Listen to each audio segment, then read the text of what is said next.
Good evening. Good evening to everybody. This is Deborah Cargill coming to you live from Nashville, Georgia, and I'm going to do just a short devotion because I will be back on sometimes during this month to share my testimony. So I'm not sharing my testimony today. I'm just gonna do a little talking right now, and say thank you for all your prayers. Thank you for all your kind words, and I've been highly blessed. I can't wait to share it with you.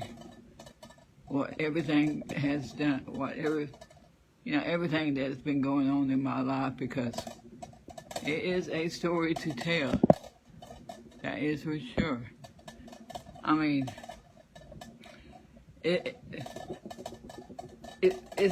a good testimony. Let's put it that way.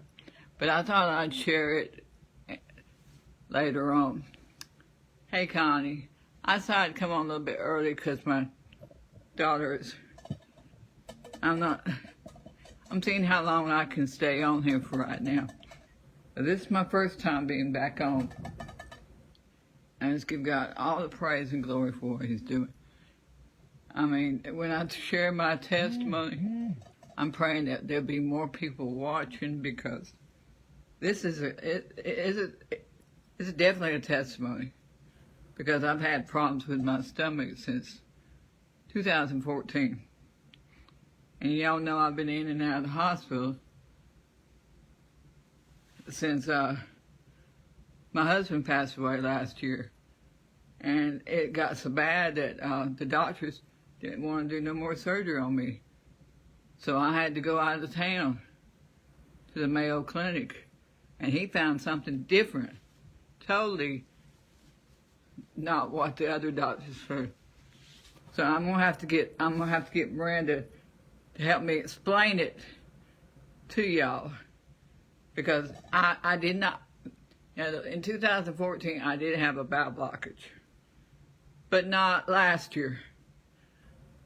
I mean, they went in and did the surgery and everything.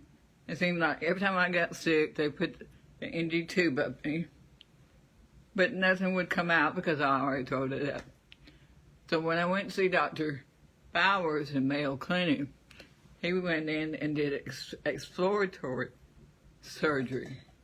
I said I wasn't going to share my testimony, but this is, I was asleep. I didn't get all the story, but all I know is that Miranda and my son said that when he went in, see, they had removed my appendix years ago. They did a emergency surgery, just like they did the emergency surgery on 2014 on my stomach. But they took my appendix out. But somehow, part of my colon that goes to my intestines, something like that, was stuck together somehow. And my bowels wasn't passing through the right way. So, he seen a pouch, a sack. He drawed it up on the board in the room that I was standing to show Miranda and Bruce. He said when he went in there, he removed part of my intestine in that sack. And that's where all my pills were. All my pills were in that little sack. That's why when I took my medicine, it wasn't doing me no good. And everything was, backing up on me. But there was no bowel blockage this time. But see, the two surgeons that did my surgery in Valdosta, Georgia, did not want to touch me no more. They were scared it was going to kill me, because they said there was too much adhesions and that my intestines was just in a mess and all that kind of stuff. Well, there was a lot of scar tissue, Dr. Bowers said. But he went in and done the surgery. And I have been able to eat. Now, they're slowly putting me back on my appetite. I mean, Dr. Sanders was going to keep me on a liquid diet the rest of my life. Ensures, Jello, popsicles, stuff like that. And I'm not no cancer patient. Yes, I have Parkinson's, but that's the reason my Parkinson's medicine wasn't working, because it was all stuck in that little sack. And by my colon, it wasn't passing through. But anyway, now after the surgery, they did have to keep an eye on me because my blood sugar kept dropping. My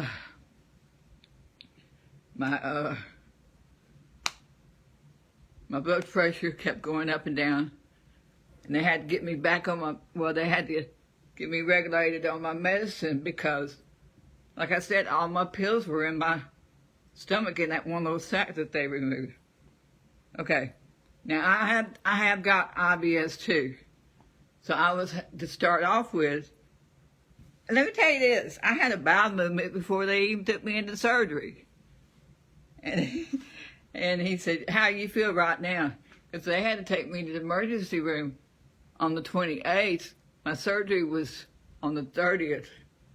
I was supposed to go to Florida on the 28th. Spent the 28th, the 29th. I was going to go on the 29th to do my pre-op and everything, and stay the night, and then go for my surgery on the 30th. I wound up going to the hospital, so they just kept me in there. So in a way, God made it where I didn't have to pay for a motel room, because He just put me on in the hospital.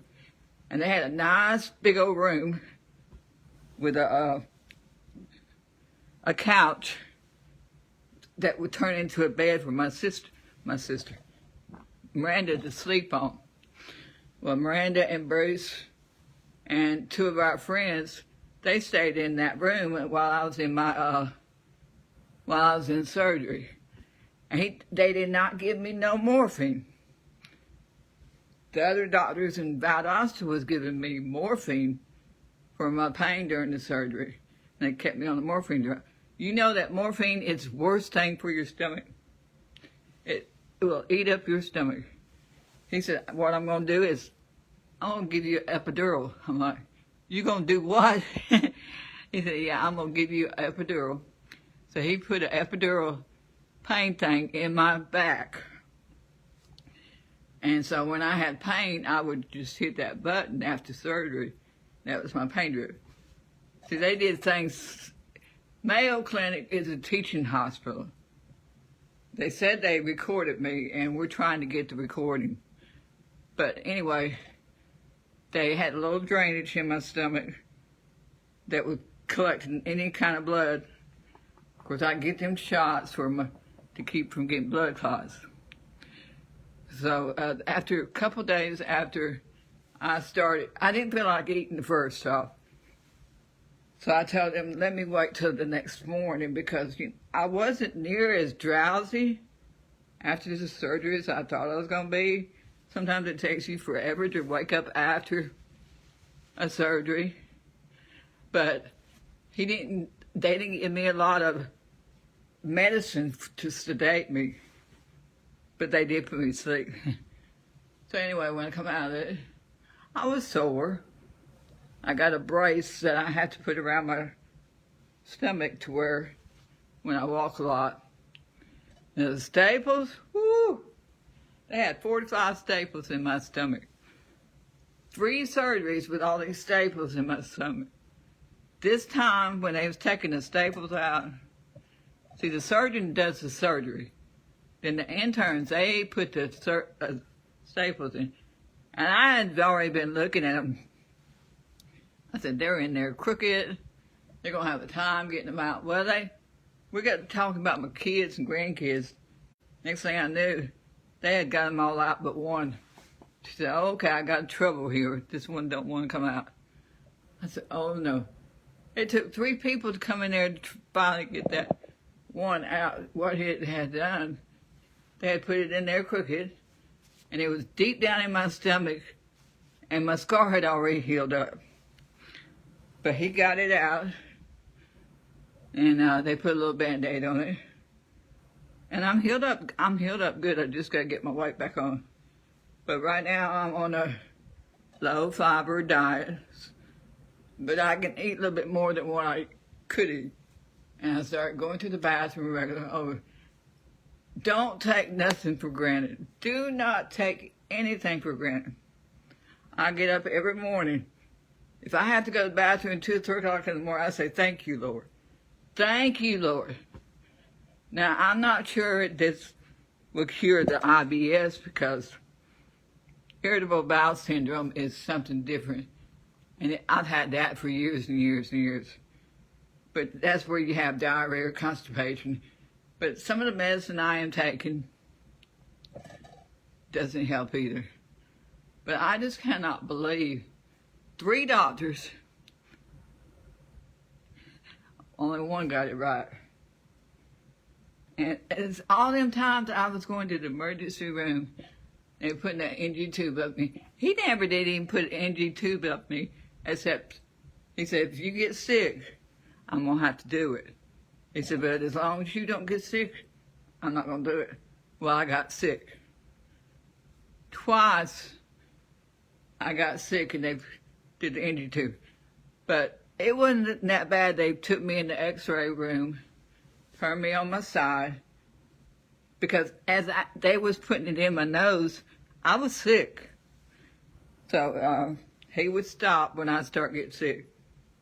But what really got me, and I didn't realize how long that thing is, they had to put a IV right in here with a long needle so they could give me some nutrients.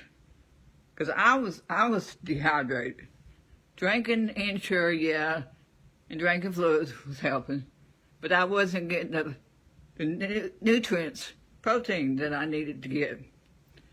So, I'm sharing this testimony now, and I will share it again, because I know by the grace of God I'm alive. In 2014, that surgery almost killed me. 2 doctors told me I didn't need another surgery, that it would kill me.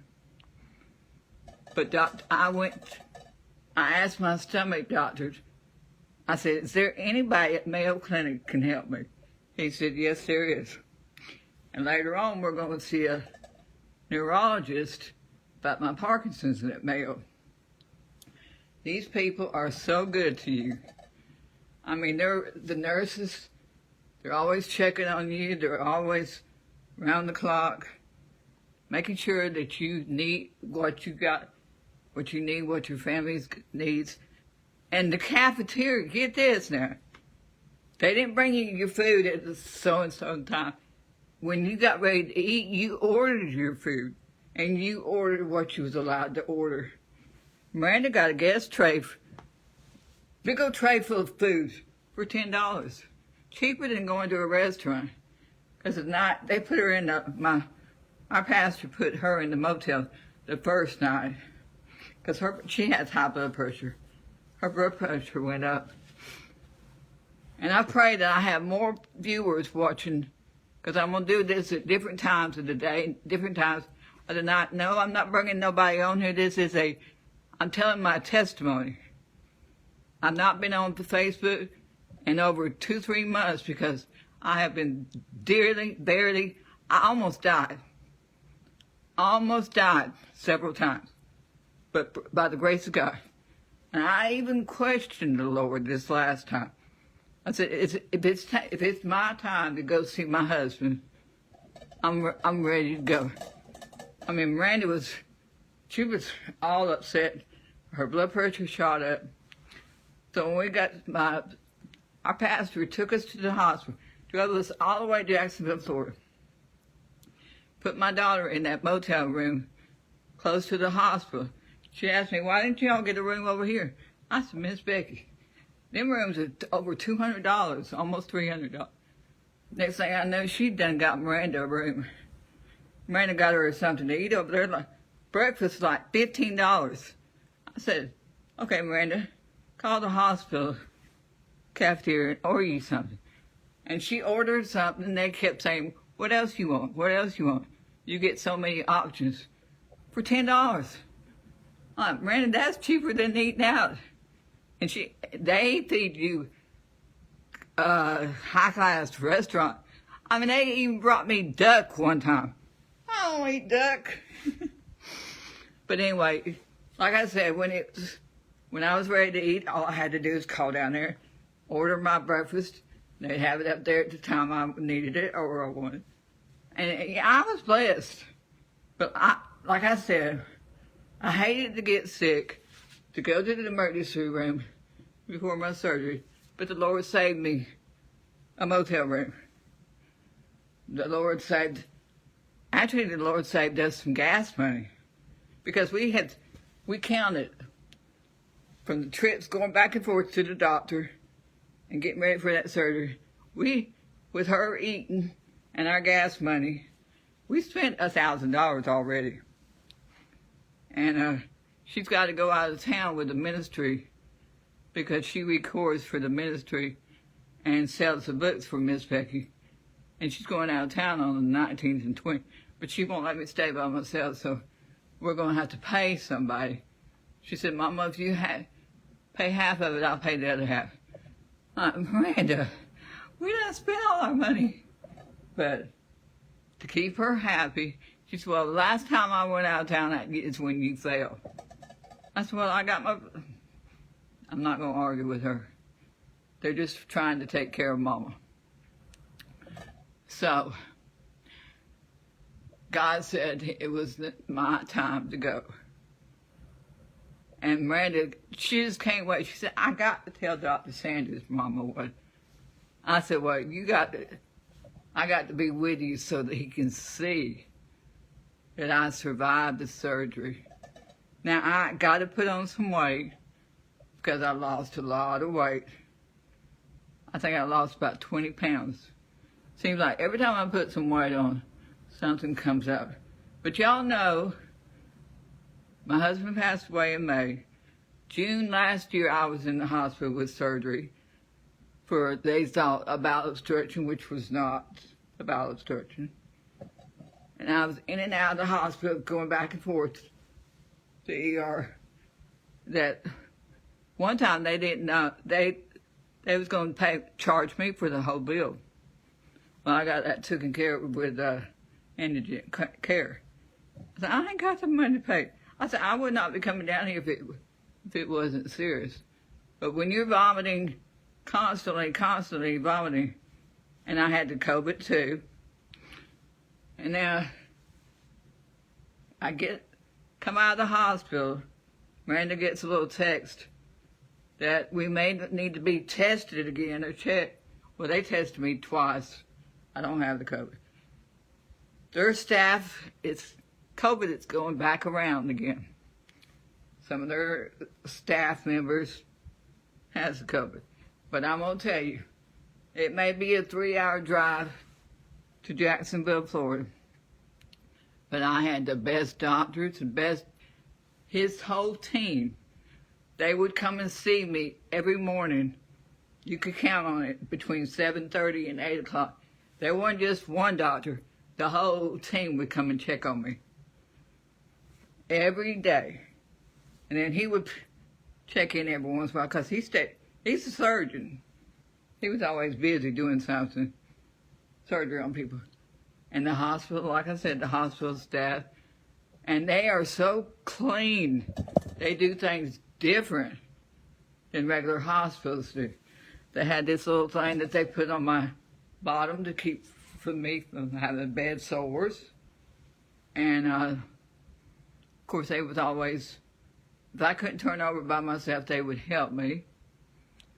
They, when I got to where I could get up and use the bathroom, I told them to put a bedpan, give me a bedpan. I tried the bedpan, and it kind of overflowed. So what I did was they brought me a bedside commode. And they would even put a bag in there. They kept everything clean, sterilized. A whole lot different than the regular hospital. And I mean, even when they came in there and put that, that's what I was going to tell you, that long needle, when they took it, they put it in me, they was prepping me like they was doing surgery on me. They put a mask on me, put that little thing on me to keep that they do in the surgery room. And they've had their mask on and everything. When she put it in me, it didn't bother me that much. It was sore. But when they took that thing out, that tube was that long, that long. I said, that thing was in my arm. But it didn't leave no scar or anything. They had trouble getting blood from me one time because my blood was thick. So they had to give me some more blood thinners. But I'm telling you, if it wasn't for the grace of God, but each morning I thanked Him. I thank God that I was able to make it through the surgery. And I knew God was going to take care of me. I felt more peaceful in that hospital. Now, South Georgia Medical Center, every time I go in there, I have these anxiety attacks, panic attacks. I didn't have one. Now, every once in a while, my blood pressure, like I said, I had they had to keep oxygen on me quite a bit because my oxygen would drop. But once I got that all under control and everything, I was peaceful. I slept at night where I would be up at nighttime at the other hospital. I knew by the grace of God that God was in there. I knew there were angels in there. Well, before they even took me into surgery, the chaplain came by and talked to me. And he asked me some questions and everything. And I told him that I was a Christian and I knew God was with me. I knew He had me there for a reason, and I knew things was going to work out. And that my family was upstairs. But I said, if you want to, you can go up there and talk to them. I said, but they love the Lord too. I said, I'm sure they got all the spiritual help they need, but you can talk to them if you want to. He said, well, what led you to come all the way to Florida? And I told him. The other doctors didn't want to touch me no more. So he was referred to me. And like I told the lady that was taking out my staples, that's the only thing that was happening, trying to take out those staples. My tremors were acting up. So we got to talking and everything. And she said, well, you can come down here and see the neurologist. There's a new treatment that might can help you in your tremors. I'm sure there is. I mean, they're finding new ways every day. But like I said, I'm going to try to come on at different times so everybody can hear my story. I don't know why I didn't get Miranda to write all this down just exactly how he explained it to her. But the whole time I was thinking it was something else. And when he asked me, he said, you know, we can bring that 100% down to 25%. I said, well, I'm going to go for it. I didn't think twice. I just met the doctor. But I knew God wanted me to do it. And I just can't wait to share my story with everybody. I'm thinking about putting it on a CD. Because I was going to put it, I'm still trying to write that book. But it's just, and while we was down there, the first time we went down there, it was my appointment was on the day that my husband passed away last year. So they had a surprise for me after my doctor visit. My son had come to the motel. He met us at a Chick-fil-A restaurant. And I walked in there, I said, oh my gosh, what y'all doing here? It still hadn't dawned on me what they was up to. And they took me for this ride. And Miranda said, you're going to go visit somebody. Down this passage, she tried to get me down to this path of water. She said, we got Daddy with us. She had brought her daddy's ashes. What we did was scatter his ashes in the ocean.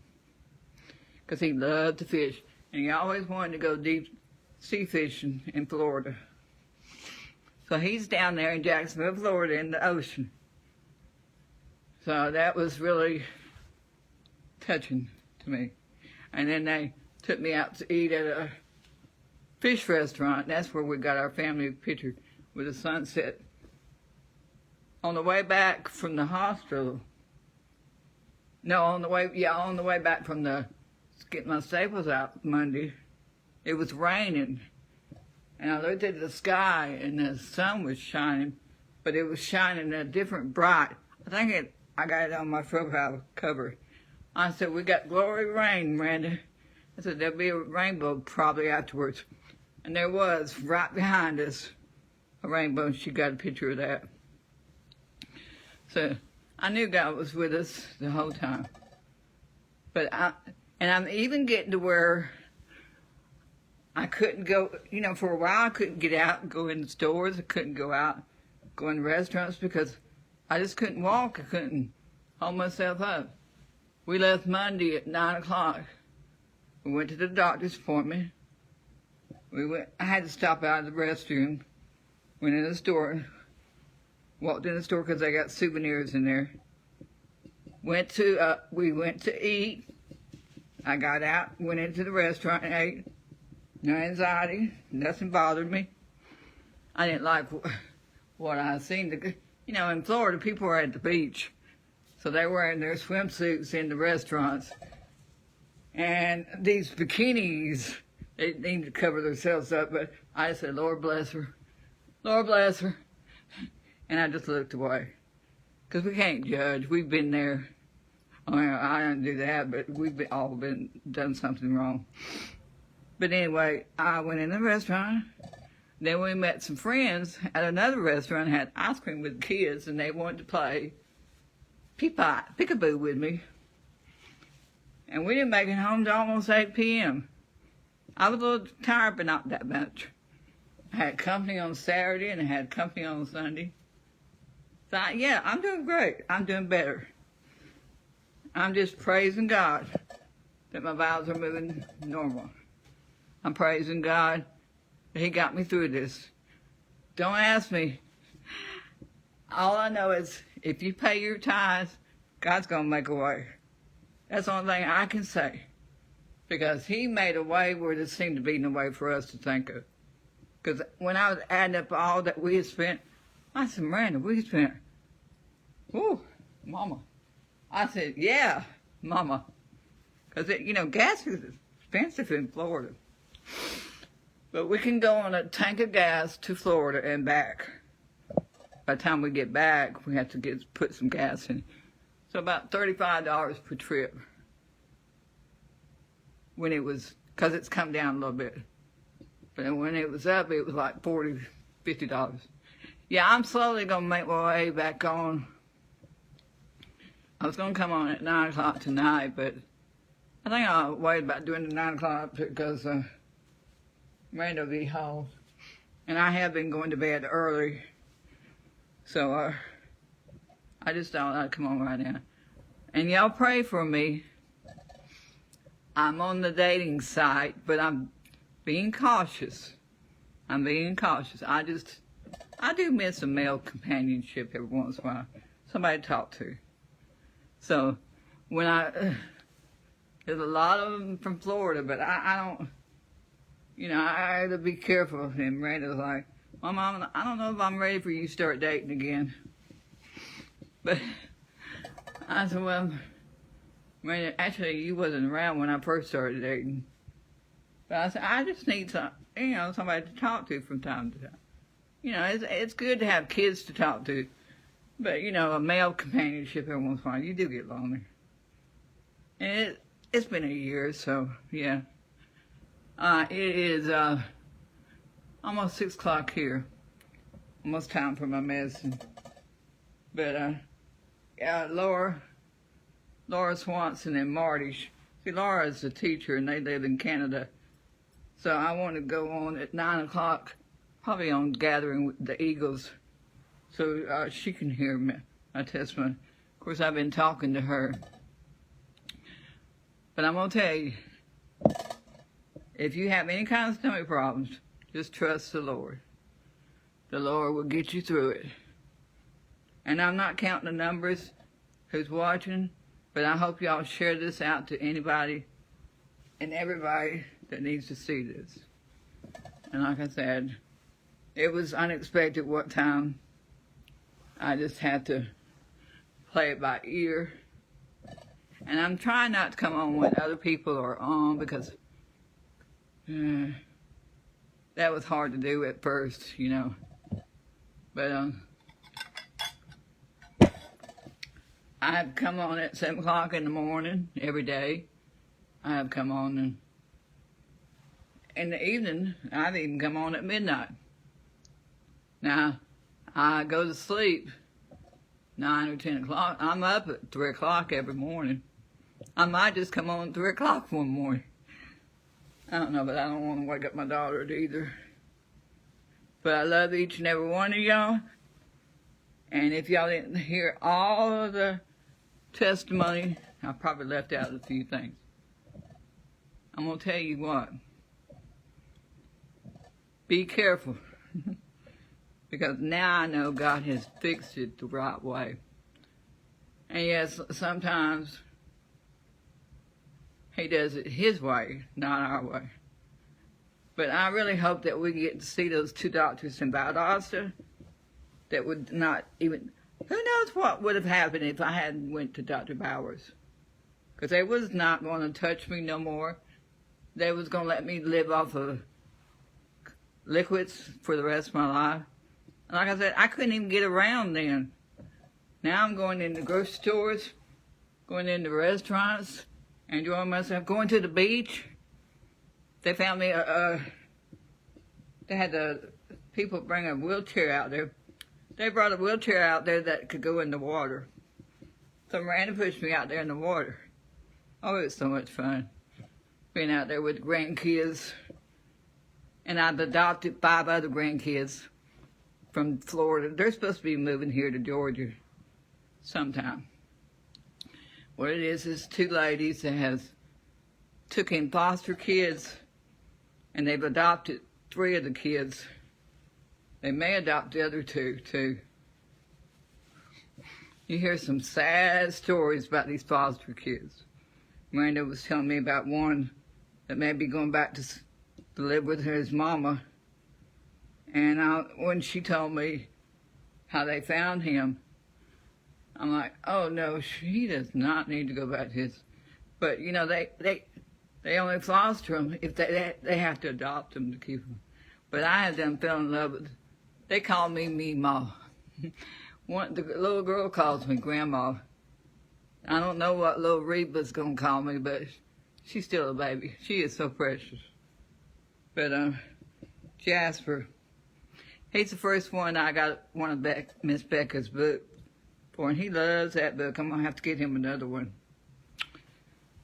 But yeah, it's so sad. We got to keep our foster kids in prayer, because all they need is some love and attention, and he enjoys attention.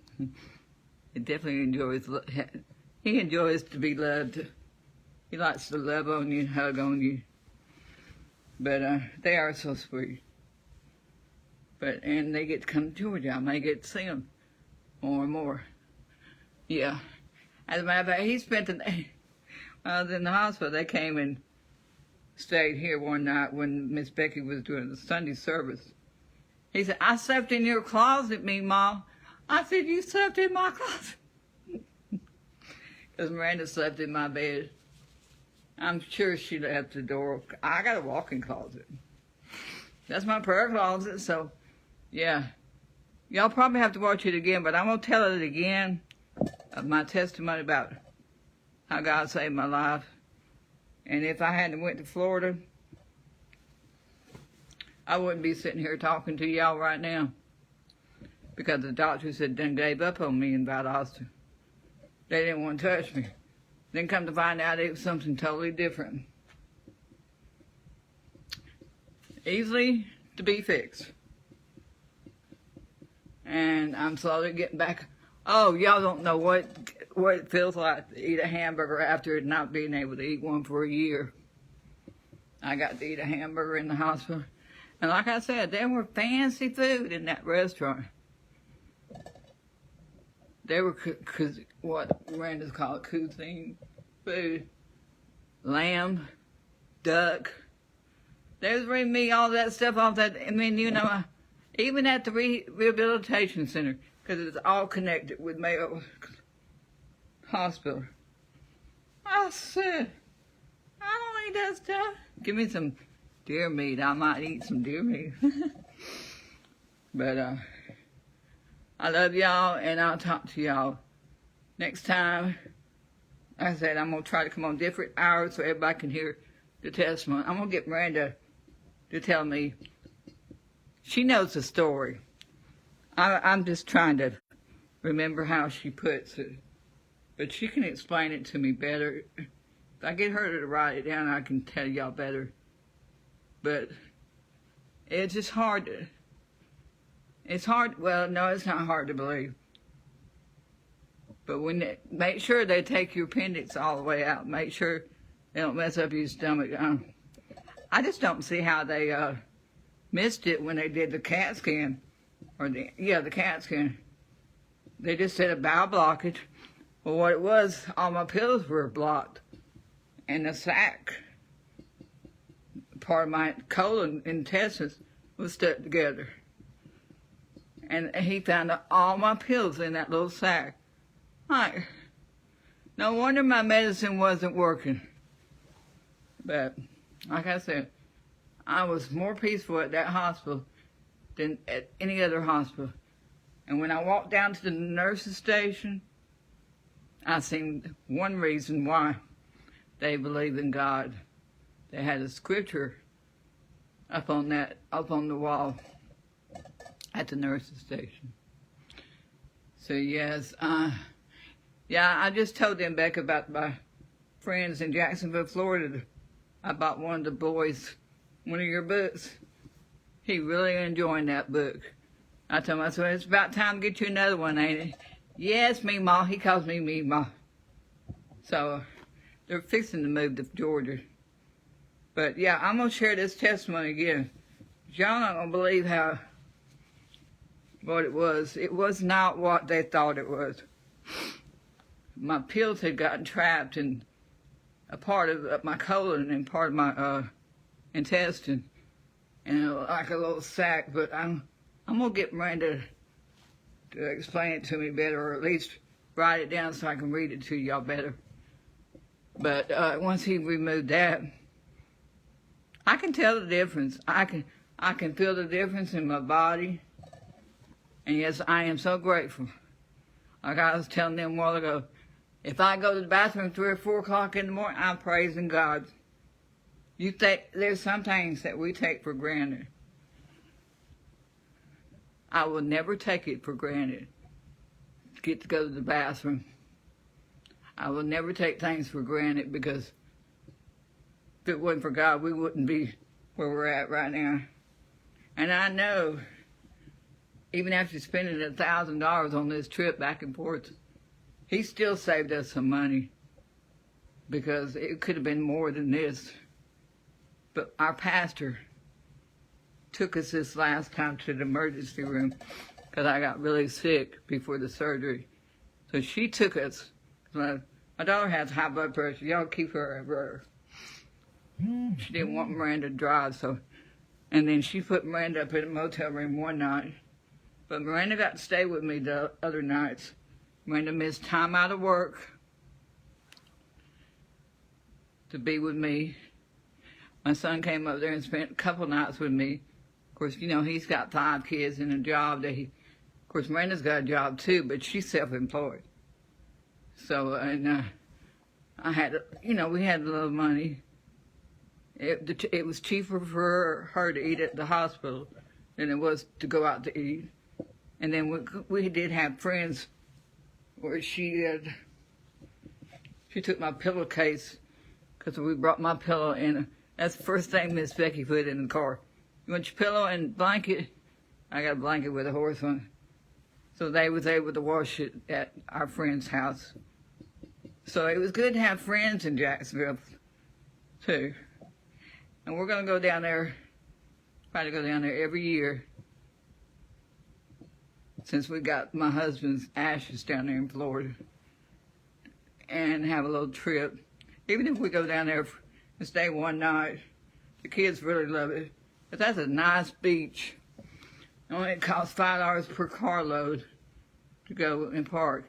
And they have they don't have lifeguards, but they got state patrol people that watches everything, keeps control over behavior and stuff like that.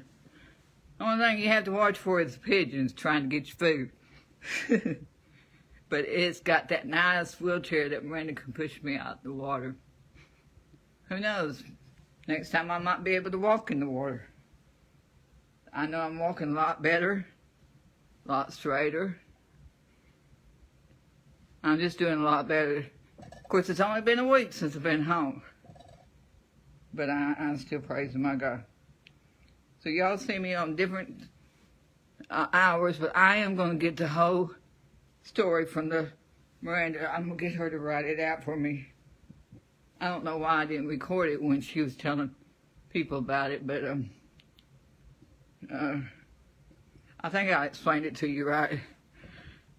But I want to make sure I have it, because I told her, I said, I need to know for sure how to tell this, Miranda, because people have been asking me, and I want to tell her the right way, because it's a little bit complicated, but I'm glad it turned out to be what it was, not as bad as I thought it was. Okay, I'm going to go take me a break, because it's going to take time to get back on the way I used to be. Gotta take my medicine, because I'm just beginning to, my appetite is getting better and better. It's just, I can eat a little bit and I get full real quick, so I have to work on that. But yeah, I praise God. I will, Beth. I praise God for everything He has done for me. And I just can't wait to keep on seeing what else He's going to do for us.